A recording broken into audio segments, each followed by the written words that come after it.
Yo, I just realized I need to start doing some Christmas shopping, and I'm tripping right now because I have no idea what to buy for a millionaire. That's how much you made it, bruh. I no longer know what kind of presents to buy you. Hey, for real though, big game this week. This stretch run of the season is gonna define your rookie year, so make them count.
Today.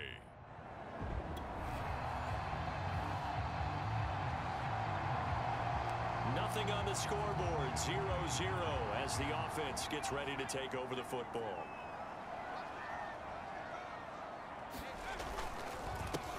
Now the first carry for Le'Veon Bell. And he's going to be taken down here with a penalty flag on the field.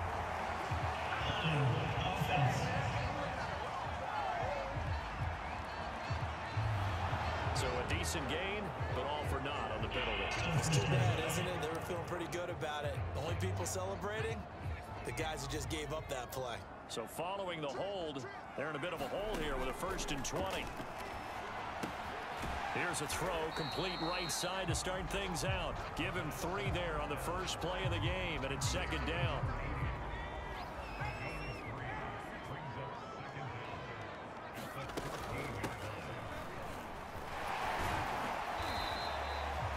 Only 3 yards on the pickup. They'll be left staring at a 3rd and 14. Defensively here, you're facing a top 5 team in terms of points scored in the NFL. So when they're that high powered, you've got to find a way to hold them under 20, because to me, that's the magic number. 20 points scored gives yourself you give yourself your best chance to win. So if they're up around 24, 28, 30, they could be in some trouble. And I think so, because then you turn it into a shootout, and that means your offense has to keep pace. Now a 1st down carry by Bell. And he can only manage to get a couple. 2nd and 8 coming up. The numbers for Bell on the ground of the game last week. 15 carries, 66 yards, and a touchdown. He's been a huge part of their winning streak because he establishes not just an identity and a tone, but the team relies on it. He takes care of the football, he gains yardage for him, chews up clock, and that's been a big part of why they're winning games lately. Touchdown! Carter Landry hitting double digits with his 10th touchdown of the season. And the Jets have taken a first-quarter lead. I'll let you do the analysis, partner, but with every touchdown pass this young quarterback throws and with the success that his team has had, I just continue to be more and more impressed. Let's both do the analysis. Impressed.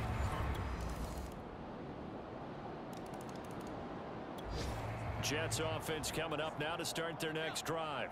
And that last drive, a long drive, but not just that, they had a great air attack going. Do they stick with that? I would think that they would, because if they were confident enough to do it on the last drive, starting backed up in their own territory, why would you change anything? They've got to be confident about what they're presenting and continue to do so. Yeah, because the secondary, they really look clueless. And that was amazing because that drive went and went, no adjustments, and no big plays by the defense to knock the ball away. Now a toss left side into the hands of his tight end.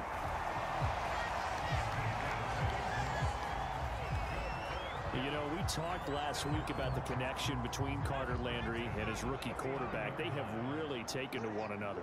And I think that the way that they've taken to each other has spread to the offense as a whole. They've made some really noticeable strides since we saw them early in the season. And this unit now, they're playing loose, they're having fun, they're figuring things out. To throw is Lopez. To throw on second down. Room to run past midfield. And he'll take this down the 40-yard line. Well, Carter Landry maybe doesn't have the speed he once had in his Longhorn days, but he showed a nice little burst after that catch. Almost like he had a little bit of a throwback there, huh, partner? Because while he was never really a burner, he did have the ability to outrun linebackers. And here, as you described, he looked like the 2014 Carter Landry, and he rumbled for a big gain. So from inside the 20, here's 1st and 10 at the 18. They'll go back to the ground with Bell. And able to break one tackle, but then quickly brought down. But a nice little gain. It's a 6-yard pickup, and it gets him to 2nd and 4.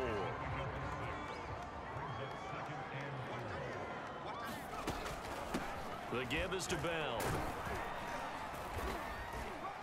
And a pickup of about 4 down inside the 10 to the 8-yard line.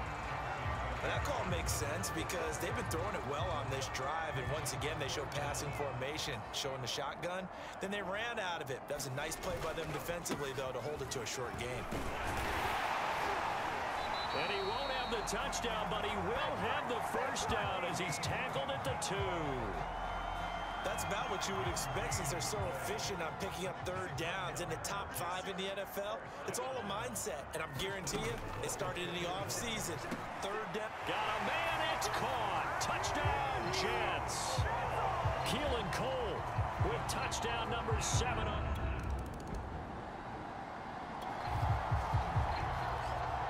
So now this offense will take over, and they will have the football at their own 20-yard line. They'll start out on the ground with Bell. And he'll take this one only up to about the 21. Big Sheldon Rankins there to bring him down. Looking to throw on 2nd down. Lopez. Open out of the left side. This is Cole. And he's taken down, but able to slip across the 35. And defensively, they were in zone coverage there. Do you have to be a little careful you're losing playing against a good quarterback like he is to not play too much zone? Yeah, you have to be careful about how much time you're giving up. I think it's a good point you just brought up. So maybe if you still want to play zone, you go to a zone blitz scheme. And you can drop anyone out of your defensive front. Defensive end, defensive tackle. It doesn't matter. You just exchange someone to bring more pressure towards the quarterback and still try and cover downfield. Back to throw. Lopez connects with Cole again. It's a big play, yet amazingly, because of how far they had to go, they're still looking at a 2nd down here. And quickly, they get to the line. Lopez now. Off play action. It's complete to Cole. And he's able to get this to the 40-yard line before he's out of bounds. That's the 3rd time on this drive that these two have connected with each other. They've got a real rapport going. And right now, it's paying off with big chunks of yardage, as shown by that last play. He finds Corey Davis. And he gets this one inside the 15, just a yard or 2 shy of the 10. And they're going to speed things up here. They'll stick with the passing game as he looks to throw. The quick slant caught. And the Jets are going to be set up with a 1st and goal on a pass play that moves them all the way down to the 1. The Jets are going to use the first of their timeouts as they stop it with 11 seconds remaining in this first half. They'll try and run it in with Bell. And he's going to take it in for a Jets touchdown. Way beyond.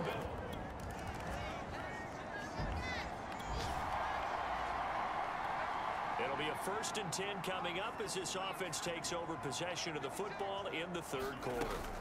They'll start the drive with a carry by Bell. And he'll manage to pick up about 4. It's 2nd down. Now a 2nd down and 6.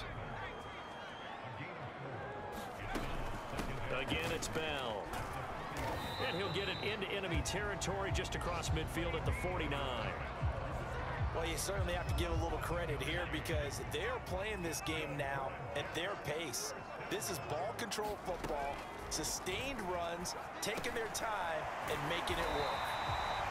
And he is tackled inside the 40, not quite to the 35. So from the 36 now, 1st and 10.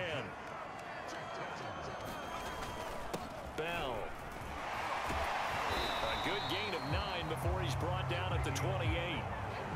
Offensive linemen love creating space for their guys carrying the ball, but when that guy also breaks tackles and creates extra yardage, they almost feel like he's one of them, and they really embrace it. And they'll be inside the 25 now at the 24. 2nd and 1, and people want to run the football. This is where every back in the league is supposed to do exactly what we just saw there. Pick up the 1st down. Now Lopez on 1st down. He's to the 10. Out to Cole on the right side. And he gets it all the way down to the 3. And now we get into the psychology of the whole thing because a lot of teams with a 2-score lead in the 3rd quarter, they almost become defensive with their offense, just playing not to lose. I think with this team, you got to figure at this point, this is a great spot for them to go into attack mode, really try and put the hammer down and finish this one off. Back to the ground, this time with Bell. And the D not yielding much there. He's only going to get a yard to about the 2. A big play forthcoming. Here's 3rd and goal.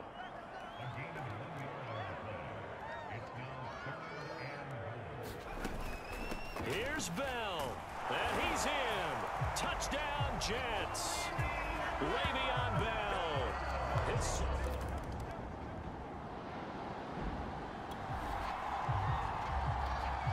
Late stages of the game here in the 4th quarter as this offense takes over 1st and 10. On 1st down, Bell. 62 yards rushing for him now with a couple of touchdown runs to boot. So they'll come up after the gain of 7 on a 2nd and 3. They'll keep it on the ground. It's Bell. Charles, you said the magic number was probably right around 20 for this defense because they're facing one of the top 5 offenses in the league in terms of points scored. They've had their moments, but this offense just a little too good, isn't it? They really are because no matter what you do to make an adjustment on defense, they've had an answer for it. Officially, it's a 1-yard loss. That's going to bring up 2nd and 11. Now they'll switch it up here and look to throw. Quick slant to Crowder. And this is going to be another 1st down as the tackle's made at the Saints' 38-yard line. The passing game continues to be their friend. Even with a stable lead here in the 4th, Charles, they're going back to that well. Yeah, with their overall philosophy, you know that they trust their quarterback. He's been able to throw it well. If they continue to throw these safe passes, who can blame them?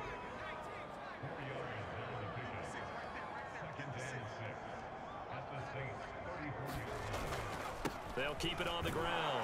Bell. Just a couple on the pickup there, and now it's 3rd down.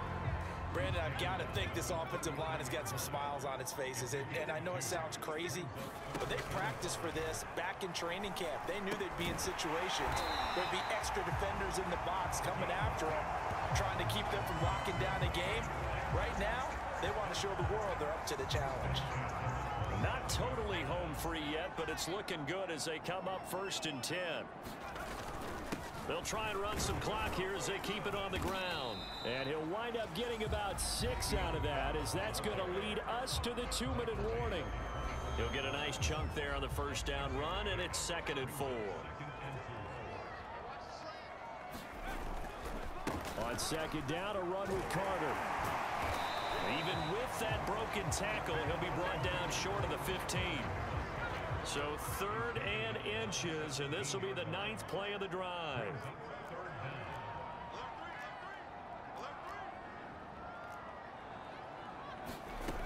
Off play action. Lopez.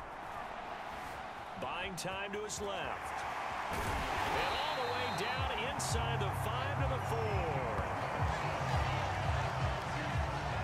And that's disappointing for the defense. They had the advantage, had excellent coverage all over the field, but they let him get away, scramble, and pick up a first down, and inside the 5. And he's into the end zone. Touchdown, Jets. Michael Carter, his 3rd touchdown.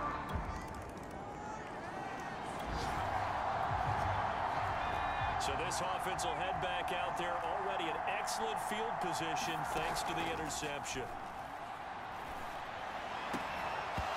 And that will be incomplete with a clock down now to 13 seconds. An incomplete pass on first down. That leads to a 2nd and 10. He's got a man wide open. It's Landry. And he'll get this one down near the 20-yard line, just shy of the 20. So it's a victory here for the New York Jets. And, you know, it wasn't a shutout. They did give up the points in the first quarter, but 2nd, 3rd, and 4th quarter, they held them scoreless. Brandon, if you throw a shutout for quarters 2, 3, and 4, you're going to win a lot of games in this league. And this felt a lot like, almost like if you say baseball, and the pitcher goes through the lineup the first time and the hitters get to see him, and then they come out after that and the bats start blazing, right? I think they saw their best stuff in the first quarter and just shut everything down from that point on. What a great, convincing performance. So for the Jets, the win pushes their record now to 11-2 on the year. And they will hit the road next week to take on the Miami Dolphins. Meanwhile, for the Saints, they can ill afford